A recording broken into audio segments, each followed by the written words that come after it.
शुरू कर। बिस्मिल्लाहिर्रहमानिर्रहीम। तो बेटे पिछले दो लेक्चर्स में हमने रदरफोर्ड एटॉमिक मॉडल को और बोहर एटॉमिक मॉडल को डिस्कस किया था। आज हम लोग रदरफोर्ड एटॉमिक थ्योरी और बोहर एटॉमिक थ्योरी के दरमियान कंपैरिजन पढ़ेंगे। Today we will discuss the comparison between Rutherford and Bohr atomic theory. तो हमारा क्वेश्चन है differentiate between Rutherford and Bohr atomic theories. अच्छा बेटे ये गौर से देखिएगा, एक तरफ रदरफोर्ड है और दूसरी तरफ क्या है, बोहर एटॉमिक थ्योरी है। बेटा रदरफोर्ड जो है इसकी जो एटॉमिक थ्योरी है, इसकी जो बेस है वो है classical theory. It was based on classical theory, ठीक है। While Bohr atomic theory was based on quantum theory. ये क्वांटम थ्योरी के ऊपर बेस करती है। According to Rutherford electrons revolve around the nucleus. Electrons जो है वो न्यूक्लियस के गिर्द रिवॉल्व करते हैं। Electrons revolve around the nucleus. Electron nucleus के गिर्द रिवॉल्व करते हैं, लेकिन इसने ये नहीं बताया कि वो न्यूक्लियस के गिर्द कहाँ रिवॉल्व करते हैं। इसने बस यही कहा कि electrons revolve around the nucleus. लेकिन बोहर क्या कहता है, electrons revolve around the nucleus in orbits of fixed energy.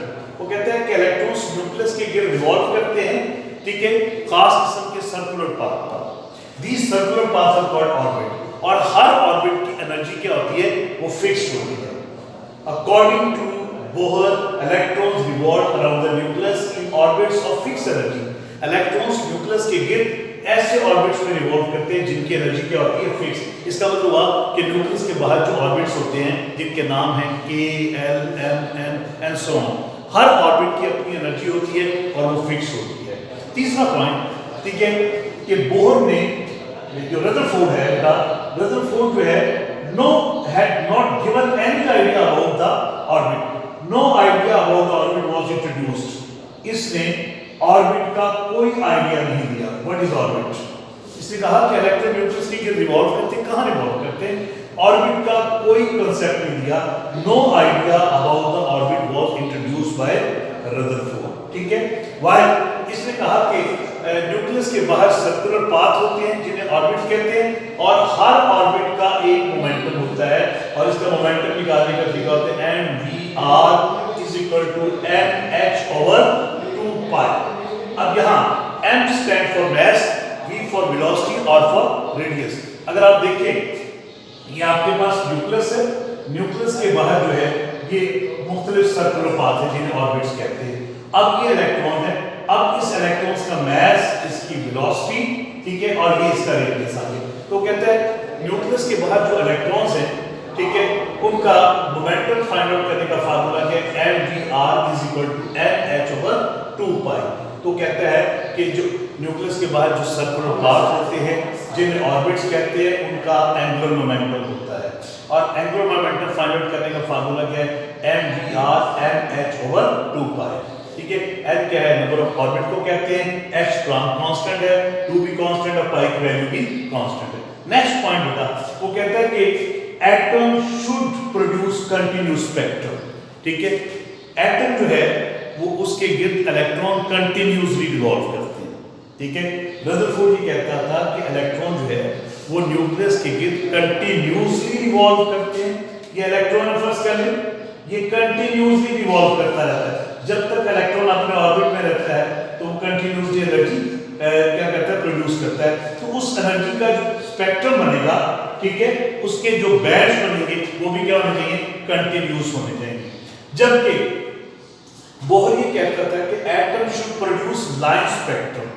वो कहता था एटम्स का, रदरफोर्ड कहता था कंटीन्यूअस स्पेक्ट्रम बनता है, जबकि बोहर क्या कह रहा है कि कंटीन्यूअस स्पेक्ट्रम नहीं बनता। अकॉर्डिंग टू रदरफोर्ड, क्योंकि वो कंटीन्यूअसली एनर्जी एमिट कर रहा है तो उससे बनने वाला स्पेक्ट्रम वो भी क्या होना चाहिए, कंटीन्यूअस कहता है। लेकिन क्वांटम थ्योरी जिसकी बेस पर बोहर की थ्योरी पेश की गई, वो ये थ्योरी कहती है कि जब इलेक्ट्रॉन्स न्यूक्लियस के गिर्द रिवॉल्व कर रहे होते हैं तो वो डिसकंटीन्यूअसली, यानी वो कंटीन्यूअसली एनर्जी एमिट नहीं करते, लिहाजा उसका जो स्पेक्ट्रम होता है वो लाइन स्पेक्ट्रम होता है। हकीकत में लाइन स्पेक्ट्रम इज ऑब्टेन्ड, हकीकत में बेटा लाइन स्पेक्ट्रम बनता है। अब वो कहता है कि atom should collapse. Next point, atom should collapse, atoms को तबाह होना चाहिए। वो कहता था कि इलेक्ट्रॉन्स जो है, मैं आपको बेटा इसको इस तरह समझाता हूं कि आप देखें कि जब ये आपके पास न्यूक्लियस है और ये न्यूक्लियस के बाहर ये इलेक्ट्रॉन्स है।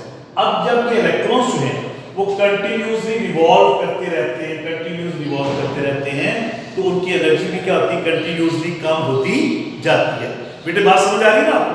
जब इलेक्ट्रॉन न्यूक्लियस के गिर्द रिवॉल्व करते हैं कंटिन्यूसली तो उनकी एनर्जी भी क्या होती है मेरा बेटा, कंटिन्यूसली कम होती जाती है। और एक वक्त आता है उनकी एनर्जी इतनी कम हो जाती है कि these electrons will fall into the nucleus, electron nucleus के अंदर गिर जाएंगे, क्योंकि ये स्पाइरल शेप बना लेता है। इलेक्ट्रॉन्स कंटिन्यूसली रिवॉल्व कर रहे हैं तो अब इसका ऑर्बिट छोटा होता जाता है। एक वक्त आएगा इसका ऑर्बिट इतना छोटा हो जाएगा, इलेक्ट्रॉन न्यूक्लियस के गिर जाएगा, बिल्कुल very come close near to the nucleus के बिल्कुल करीब आ जाएगा और इलेक्ट्रॉन न्यूक्लियस में गिर गया। अगर इलेक्ट्रॉन न्यूक्लियस में गिर गया एटम क्या हो गया, कोलैप्स हो गया। वो कहता है एटम्स शुड कम, ठीक है, कोलैप्स, एटम्स कोलैप्स हो जाते हैं। इसका मतलब हुआ अकॉर्डिंग टू रदरफोर्ड एटम जो है वो कोलैप्स हो जाता है। एटम क्या होता है, वो अनस्टेबल होता है, ठीक है, उसमें स्टेबिलिटी नहीं होती, उसको कोलैप्स हो जाती है। लेकिन बोहर ने ये बात प्रूव की कि एटम जो है वो शुड एग्जिस्ट, एटम एग्जिस्ट करता है, कोलैप्स नहीं होता। क्योंकि इसलिए कहा कि जब तक इलेक्ट्रॉन अपने ऑर्बिट में रिवॉल्व करता रहता है, या आपके पास फर्स्ट करेंगे आपके पास न्यूक्लियस है, ये इसका फर्स्ट ऑर्बिट है, ये इसका सेकंड ऑर्बिट, फर्स्ट करेंगे इलेक्ट्रॉन है। जब तक इलेक्ट्रॉन अपने ऑर्बिट में रिवॉल्व करता रहता है, जब तक इलेक्ट्रॉन अपने ऑर्बिट में रिवॉल्व करता रहता है, उसकी एनर्जी ना तो कम होती है ना ही ज्यादा होती है। इसका मतलब है ना वो एनर्जी एमिट करता है और ना ही वो एनर्जी रिलीज करता है। ना एनर्जी एमिट करता है बेटा और ना ही वो एनर्जी एब्जॉर्ब करता है, उसकी एनर्जी में कोई चेंज नहीं आती। तो जब एनर्जी में चेंज नहीं आती तो उससे क्या होता है, ठीक है, एटम जो है वो शुड एग्जिस्ट, एटम एग्जिस्ट करता है, एटम तबाह नहीं होता, ठीक है। There is existence of atom, atom exist करता है, ठीक है बेटा। ये थे these are the 5 differences between Rutherford's and Bohr atomic theory, ठीक है। अगर आपको क्वेश्चन आ जाए कि डिफरेंशिएट बिटवीन रदरफोर्ड और बोहर एटॉमिक मॉडल तो आपने ये 5 पॉइंट्स लिखने हैं। Thank you very much.